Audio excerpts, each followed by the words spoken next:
Hi നമസ്കാരം, എല്ലാവർക്കും നമ്മുടെ വീഡിയോയിലേക്ക് സ്വാഗതം കേട്ടോ. അപ്പോൾ ഇന്നത്തെ നമ്മുടെ ഒരു വീഡിയോ എന്ന് പറഞ്ഞാൽ ഒരു യാത്രയൊക്കെയാണ്. എങ്ങോട്ടാണെന്നുള്ളതൊക്കെ ഞാൻ പറയാം കേട്ടോ. അപ്പോൾ അതിനു മുമ്പ് നിങ്ങൾ ആദ്യമായിട്ടാണ് വീഡിയോ കാണുന്നതെങ്കിൽ സബ്സ്ക്രൈബ് ചെയ്യാതെ പോകരുത്. അതുപോലെ ലൈക്ക് ചെയ്യുക, കമൻറ്റ് ചെയ്യുക കേട്ടോ. നിങ്ങൾക്ക് വീഡിയോ ഇഷ്ടമായെങ്കിൽ ഒന്ന് ഷെയറും കൂടെ ചെയ്യുക.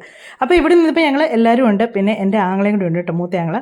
അപ്പോൾ ചേട്ടായും കൂടെ ഉണ്ട്. ഞങ്ങൾ എല്ലാവരും കൂടെയാണ് പോകാനായിട്ട് തുടങ്ങുന്നത്. അപ്പം ഞങ്ങൾ രാവിലെ പെട്ടെന്ന് തീരുമാനിച്ചാണ് ഈ പോകാൻ ഉള്ള കാര്യങ്ങൾ. അപ്പോൾ ഇവിടുത്തെ കാര്യങ്ങളെല്ലാം അങ്ങനെയാണ്, പെട്ടെന്നാണ് തീരുമാനിക്കുന്നത്. അപ്പോൾ അങ്ങനെ ഞങ്ങൾ പോകാനായിട്ട് തുടങ്ങുകയാണ്. അപ്പോൾ നല്ല മഴയാണ് കേട്ടോ, രാവിലെ നല്ല മഴയാണ്, ചാറ്റമഴയാണ്. ശരിക്കും അങ്ങോട്ട് പെയ്യുന്നുണ്ടോയെന്ന് ചോദിച്ചാൽ പെയ്യുന്നില്ല, എന്നാൽ ഒരുമാതിരി അലമ്പായിട്ടുള്ളൊരു മഴ. അങ്ങനെ ഞങ്ങൾ എല്ലാവരും കൂടെ പോകാനായിട്ട് തുടങ്ങണം. അപ്പം ഞങ്ങളെല്ലാം കൂടെ പോകാൻ തുടങ്ങുന്നതെന്ന് വെച്ചാൽ, ഞാൻ ഒത്തിരി വീഡിയോസൊക്കെ ഇങ്ങനെ ഈ അമ്പലത്തിലേക്ക് കാര്യങ്ങൾ ഇങ്ങനെ ഇട്ടപ്പോഴത്തേക്ക് എൻ്റെ ഒത്തിരി പേര് അതിനകത്ത് ഒന്ന് ചോദിച്ചായിരുന്നു, ചേച്ചി പള്ളിയുടെ എന്നേലും ഇടാവോ എന്നിങ്ങനെ ചോദിച്ചായിരുന്നേ. അപ്പം അതിനുവേണ്ടിയാണ് ഞാൻ ഇനി പോകുമ്പോഴത്തേക്ക് അവിടുത്തെ വീഡിയോ, ഞാൻ ഇവിടെ ഇടയ്ക്കിടയ്ക്ക് പോകാറുള്ളതാണ്. അപ്പോൾ ഇനി പോകുമ്പോൾ അവിടുത്തെ വീഡിയോ നല്ല ഇതായിട്ടൊന്ന് എടുത്തിടണം എന്ന് വിചാരിച്ചാണ്. അപ്പം ഈ ഒരു പള്ളി എന്ന് പറഞ്ഞാൽ നമുക്ക് വിശ്വാസത്തോടുകൂടി നമ്മൾ വിളിച്ചാൽ, അത് ഈ പള്ളിയും തന്നെയല്ല, അമ്പലമാണെങ്കിലും എല്ലാ പള്ളിയും അങ്ങനെ തന്നെയാണ് കേട്ടോ. നമ്മൾ വിശ്വാസത്തോടുകൂടി വിളിച്ചാൽ നമുക്ക് അന്നേരം അതിന് റിസൾട്ട് കിട്ടും. അപ്പോൾ ഇവിടെ എന്ന് പറഞ്ഞാൽ ഞാൻ ഒരുപാട് എൻ്റെ ഒത്തിരി സങ്കടങ്ങളെന്ന് പറഞ്ഞാൽ നമുക്ക് ഒരു പ്രതീക്ഷയില്ല മുന്നോട്ട്, ഇനി എന്നെ ചെയ്യും എന്നുള്ള നിൽക്കുന്ന സമയത്തുണ്ടല്ലോ, ഞാൻ ഈ പള്ളിയിൽ പോകും കേട്ടോ. പോയിച്ച് അവിടെ പ്രാർത്ഥിച്ച് ഉണ്ണീശ അടുത്ത് നിന്ന് പ്രാർത്ഥിച്ച് അവിടെ തിരിയും കത്തിച്ച് ചിറങ്ങുമ്പോഴത്തേക്കുണ്ടല്ലോ ഞങ്ങളുടെ കാര്യം സാധിച്ചു കിട്ടും. അന്നേരം തന്നെ നമുക്ക് അതിനുള്ള റിസൾട്ട് കിട്ടും എന്നുള്ളതാണ്. അത് 100% ഉറപ്പുള്ളൊരു കാര്യമാണ് കേട്ടോ. അപ്പം ഈ ഒരു പള്ളി എവിടെയാണെന്നുള്ളതൊക്കെ ഞാൻ പറഞ്ഞുതരാം. അപ്പം ഞങ്ങൾ എല്ലാവരും കൂടെ പോവാണ്. അപ്പോൾ ഇന്ന് ഞാൻ ബാക്കിലായി, അല്ലെങ്കിൽ ഞാനോ കണ്ണനോ ആയിരിക്കും ഫ്രണ്ടിൽ ഇരിക്കുന്നത്. അപ്പോൾ ചേട്ടനുള്ളതുകൊണ്ട് ഞങ്ങൾ മൂന്നുപേരും ബാക്കിലോട്ടായി. അപ്പം ഞങ്ങൾ കഥകളൊക്കെ പറഞ്ഞപ്പോൾ പ്രതീക്ഷിക്കാതെയുള്ള പെട്ടെന്നുള്ള യാത്രയുണ്ട്. രാവിലെ എല്ലാവരും സുഖമായിട്ട് കിടന്നങ്ങ് ഉറങ്ങുമായിരുന്നു. ഈ അവധി ദിവസങ്ങളാണല്ലോ എല്ലാവർക്കും ഉറക്കം ഇച്ചിരി കൂടുതലായിട്ടുള്ളത്. അപ്പോൾ ഇന്ന് രാവിലെ വിളിച്ച് എണീപ്പിച്ച് ഞാൻ പറഞ്ഞു നമുക്ക് എല്ലാവർക്കും പള്ളിയിൽ പോകാം എന്ന് പറഞ്ഞു. അപ്പം നിങ്ങൾ പലരും ഓർക്കുമായിരിക്കും ഞാൻ ഹിന്ദുസിൻ്റെ ഇതല്ലേ.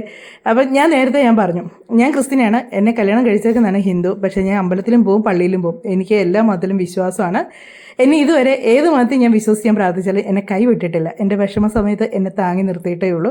അതുകൊണ്ട് എനിക്ക് എല്ലായിടത്തും ഞാൻ പറഞ്ഞല്ലോ, നമ്മൾ ഒരു മതത്തിലും നമ്മൾ വന്നിച്ചില്ലെങ്കിലും നിന്ദിക്കാൻ പോകാതിരുന്നാൽ മതി, നമുക്കൊരു ദോഷവും സംഭവിക്കത്തില്ല. പിന്നെ ചിലരൊക്കെ പറയും ഇതിലൊക്കെ വിശ്വസിച്ച്, അതൊക്കെ വെറുതെയാണ്. നമ്മളെല്ലാ ദൈവം ഒന്നാണ് നമുക്ക്. പിന്നെ ഓരോ മനുഷ്യർ ഓരോ മതങ്ങളൊക്കെ അങ്ങ് ഉണ്ടാക്കിയേക്കും, നമ്മൾ അതിലങ്ങ് വിശ്വസിച്ച് പോകുന്നതേ ഉള്ളൂ. അല്ലാതെ ദൈവം എല്ലാം ഒന്നേ ഉള്ളൂ. അല്ലാതെ അതിൽ ഹിന്ദുവെന്നോ ക്രിസ്ത്യാനിന്നോ ഒന്നുമില്ല. ചത്ത് കഴിയുമ്പോൾ എല്ലാം ഈ മണ്ണിനടിയിലേക്ക് തന്നെയല്ലേ ഈ പോകുന്നത്. ചിലർ കത്തിച്ച് കളയും, ചിലർ എല്ലാം ഈ മണ്ണിലേക്ക് തന്നെയാണ് ചേരുന്നത്. കത്തിച്ചാൽ ഈ മണ്ണിലേക്ക് തന്നെയല്ലേ ചേരുന്നത്.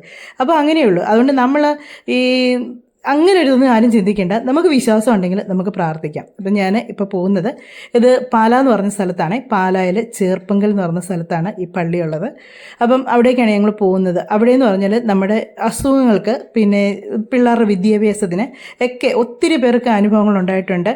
ഒത്തിരി പേര് ഇവിടെ വന്ന്, അങ്ങനെയാണ് ഞാൻ ഈ പള്ളിയിൽ ആദ്യം വരുന്നത്.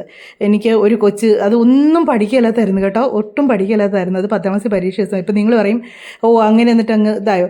അതല്ല, നമ്മൾ ഒരു വിശ്വാസത്തോടു കൂടിയുള്ളൊരു കാര്യമാണ്. അവിടെ ഒന്ന് പ്രാർത്ഥിച്ചാൽ മതിയല്ലോ, അങ്ങ് പാസ്സാവുമല്ലോ എന്ന് പറയും. അങ്ങനെയല്ല, നമ്മൾ വിശ്വസിച്ച് ദൈവത്തെ വിളിച്ചാൽ ഏത് ആപത്ത് ഘട്ടത്തിലും നമ്മളെ സഹായിക്കുക. ആ കൊച്ചു അവിടെ നിന്ന് ഇത്രയും പ്രാർത്ഥിച്ചുള്ളൂ, എൻ്റെ ദൈവമേ ഞാൻ ശരിക്കും ഒന്നും പരീക്ഷ എഴുതിയിട്ടില്ല, എൻ്റെ ഉണ്ണീശോയെ എന്നെ കാത്തുകൊള്ളണേ, എനിക്ക് പാസ്സായി.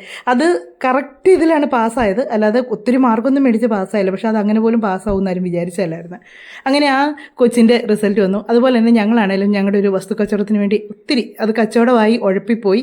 പിന്നെ അതിനി ഉടനെ ഇങ്ങനെ നടക്കുകയില്ല എന്നുള്ളതിൽ ഞങ്ങൾ വിഷമിച്ച് ഞങ്ങൾക്കത് കൊടുത്തേ പറ്റുള്ളായിരുന്നു. ഞങ്ങൾക്ക് സാമ്പത്തികമായിട്ട് തന്നെ ഒത്തിരി ടൈറ്റായിട്ട് നിൽക്കുന്നതും കൂടെ സമയമായിരുന്നു. എന്നെ ചെയ്യും, ഇനിയൊരു പോകുമ്പോഴേ ഇല്ലല്ലോ എന്നും പറഞ്ഞുകൊണ്ട് ഞങ്ങൾ പ്രാർത്ഥിച്ച്, ഞാൻ വീട്ടിൽ ഇരുന്ന് തന്നെ ഇങ്ങനെ പ്രാർത്ഥിച്ചപ്പോൾ നമുക്ക് പള്ളിയിലൊന്ന് പോയിട്ട് വരാമെന്ന് പറഞ്ഞു. ഞങ്ങളെ പള്ളിയിൽ ചെന്ന് ഇതുണ്ട്, ഈ കുരിശിലാണ് നമ്മൾ എണ്ണ ഒഴിക്കുന്നത് കേട്ടോ. അവിടെ അത് പൈസയൊന്നും കൊടുക്കുകയൊന്നും വേണ്ട.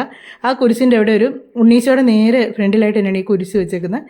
ആ വിളക്കിൻ്റെ കുരിശ്, അതിനകത്ത് എണ്ണയുണ്ട്. അത് നമ്മളെടുത്ത് ഒഴിക്കുകയാണ് ചെയ്യുന്നത്. അത് 3 പ്രാവശ്യമാണ് ഒഴിക്കുന്നത്. ഓരോ പ്രാവശ്യം ഒഴിക്കുമ്പോൾ നമുക്ക് ഓരോരോ കാര്യങ്ങൾ, 3 കാര്യങ്ങൾ നമുക്ക് ആവശ്യപ്പെടാം. 3 കാര്യം നമുക്ക് സാധിച്ചു കിട്ടും. പിന്നെ ഇപ്പോൾ ഇന്നെന്നൊക്കെ പറയുമ്പോൾ വലിയ തിരക്കൊന്നുമില്ല കേട്ടോ, വലിയ തിരക്കുള്ള ദിവസമൊന്നുമല്ല ഇന്ന്. അതുകൊണ്ടാണ് ഇങ്ങനെ വലിയ ആളൊന്നുമില്ലാത്ത. ആദ്യ വെള്ളിയാഴ്ചയും 2ാം ശനിയാഴ്ചയൊക്കെയാണ് ഇവിടെ ഭയങ്കര തിരക്കാണ്. ഞായറാഴ്ചയും ഭയങ്കര തിരക്കാണ് കേട്ടോ. അന്നൊക്കെ വന്നു കഴിഞ്ഞാൽ ക്യൂ ആണ് ഈ എണ്ണ ഒഴിക്കാനായിട്ട്. നമ്മൾ ഒത്തിരി ഇതായിട്ട് നിൽക്കണം. ആ ക്യൂ നിൽക്കുന്ന സമയത്തൊക്കെ നമ്മളോട് പറയും അവിടെ രസീത് എടുക്കുക, അവിടെ ചീട്ടെടുക്കാം, അവർ ഒഴിച്ചോളും. പക്ഷേ അത് നിങ്ങൾ ഒരിക്കലും ചെയ്യരുത് കേട്ടോ. ആ ക്യൂ നിന്ന് തന്നെ തന്നെ നിങ്ങൾ ആ എണ്ണ ഒഴിച്ചാലും നമ്മൾ ആ പ്രാർത്ഥിക്കുന്നതിന് പ്രയോജനമുള്ളൂ. ഇതാ പള്ളിയുടെ പരിസരവും കാര്യങ്ങളൊക്കെയാണ്. ചെറുപ്പങ്കിൽ ഉണ്ണീശോയുടെ പള്ളി എന്ന് പറയും, അവിടെയാണിത്. നമുക്ക് ഇവിടെ എപ്പോൾ വന്നാലും അവിടെ പള്ളിയിലെ അച്ഛനും ഒക്കെ ഉണ്ട്, നമുക്ക് പിള്ളേരെയൊക്കെ തലയ്ക്ക് പിടിച്ച് പ്രാർത്ഥിക്കാനോ ഒക്കെ ഒരു ഇതുണ്ട്. ഇവിടെ വന്ന് ഈ എണ്ണ ഒഴിച്ചാലുണ്ടല്ലോ ഉറപ്പാണ് നമുക്ക്. അതുപോലെ അതിനകത്ത് നേർച്ചയുണ്ട്, നമ്മൾ മുട്ടയും നീന്തുക പള്ളിക്കകത്ത് അൾത്താരയുടെ ഇടം വരെ, പ്രധാന വാതിലിൻ്റെ അവിടുന്ന് അൾത്താരയുടെ ഇടം വരെ മുട്ടയും നീന്തുന്നുണ്ട്. അപ്പോൾ അതൊക്കെ ഒരു നേർച്ചയായിട്ടാണ് ചെയ്യുന്നത്. അപ്പോൾ അച്ചുവിന് നേർച്ചയൊക്കെ ഉണ്ടായിരുന്നു, എനിക്കും നേർച്ചയുണ്ട്. നമ്മൾ ഈ നേർച്ച നേർന്നിച്ച് നമ്മൾ ചെയ്തില്ലേ ഉണ്ടല്ലോ, നമുക്ക് പിന്നെ തൊടുന്നതെല്ലാം ഒരുമാതിരി കഷ്ടകാലമായിരിക്കും. നമുക്കതിനെ മനസ്സിലാകും നമ്മൾ ചെയ്യുന്നത് നമുക്ക് ആപത്ത് കൂടെ ഉണ്ടല്ലോ എന്ന് മനസ്സിലാവും. നമ്മൾ നേരുവാണെങ്കിൽ അത് നടത്തണം. അത് അമ്പലത്തിലാണെങ്കിലും പള്ളിയിലാണെങ്കിലും എവിടെയാണെങ്കിലും നമ്മളൊരു നേർച്ച നടത്തണം. അല്ലെങ്കിൽ നമ്മളൊരു കാര്യം പ്രാർത്ഥിക്കാമെന്ന് പറഞ്ഞാൽ അത് പ്രാർത്ഥിച്ചിരിക്കണം. അല്ലാതെ നമ്മളത് കടമായിട്ട് ഇടരുത്. നമ്മളത് ആ ചെയ്യേണ്ട കാര്യങ്ങൾ ചെയ്തു തന്നെ പോവുക. അപ്പോൾ ഞങ്ങളങ്ങനെ അവിടെ പോയി വഴിപാടൊക്കെ ചെയ്ത് നേർച്ചയൊക്കെ നടത്തി. അപ്പം അവിടുന്ന് എണ്ണയൊക്കെ ഒഴിച്ചതിന് ശേഷം പോന്ന്. നിങ്ങൾക്ക് ഇപ്പോൾ അസുഖത്തിൻ്റെ ആണെങ്കിൽ പോലും ഉണ്ടല്ലോ, നമ്മൾ അവിടെ ചെന്ന് പ്രാർത്ഥിച്ച് കഴിഞ്ഞിട്ടുണ്ടല്ലോ ഉറപ്പായിട്ടും നമ്മുടെ അസുഖത്തിന് ഒരുപാട് മാറ്റം വരുവേ. നമ്മൾ അല്ലെങ്കിൽ അതിന് ചികിത്സിക്കാനുള്ളൊരു മാർഗ്ഗമാണെങ്കിലും നമുക്ക് തെളിഞ്ഞു കിട്ടും. അങ്ങനെയൊക്കെ ഒത്തിരി പേർക്ക് അനുഭവം ഉണ്ടായിട്ടുള്ള ഒരു പള്ളിയാണ് കേട്ടോ ഇത് വർഷങ്ങളായിട്ടുള്ള ഇതാണ്.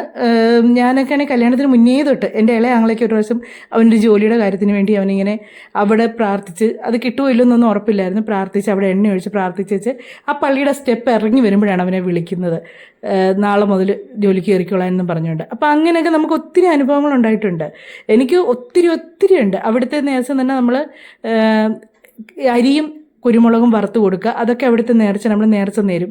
അങ്ങനെ അതിപ്പോൾ നമ്മൾ എത്രയോ കൊടുക്കുന്നേ അങ്ങനെയൊന്നും അല്ല കേട്ടോ, നമ്മുടെ ഇഷ്ടം അനുസരിച്ച് നമുക്ക് ചിലപ്പോൾ അരിയും നാഴി കുരുമുളക് അങ്ങനെ നമുക്ക് ഇഷ്ടമുള്ള പോലെ നമുക്ക് നേർച്ച നേരാം കേട്ടോ. അങ്ങനെ അല്ലാതെ ഇത്ര അളവൊന്നും അങ്ങനെ നമുക്ക് എത്ര കൊടുക്കാൻ പറ്റുമോ.